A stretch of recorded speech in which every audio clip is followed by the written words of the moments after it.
3 Indian sailors were killed in an American strike. The U.S. military admitted to hitting the boat off the coast of Oman. The attack took place on June 9th. New Delhi strongly condemned the attack. The U.S. charge d'affaires was summoned twice. Indian Foreign Minister Dr. S Jaishankar, after speaking to his American counterpart, said, and I quote, India's strong protest at the attacks by the U.S. Navy in the Gulf that killed 3 Indian mariners, such lethal actions against commercial shipping are not justified. The U.S. Secretary of State Marco Rubio refused to admit the killing of Indian nationals, let alone showing any remorse. Instead, his statement carried a warning. The statement from Rubio's office says, and I quote, the 2 officials discussed recent events in the Strait of Hormuz.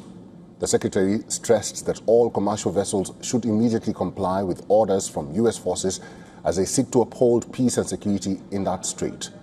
He underscored that violations of the U.S. blockade and the illicit transport of Iranian oil will not be tolerated.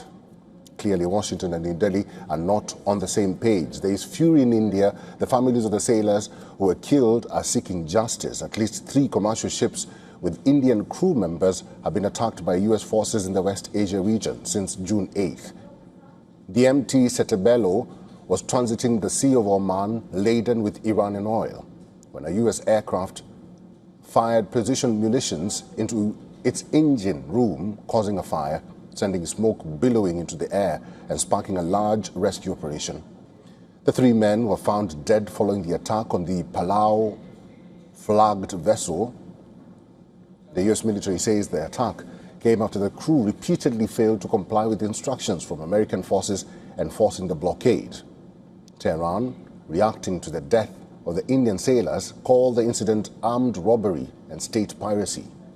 Clearly, after tariffs, this issue has emerged as a big point of friction between India and the United States. The timing is particularly delicate, coming days before Indian Prime Minister Narendra Modi is set to meet President Donald Trump on the sidelines of the G7 Leaders Summit in France next week.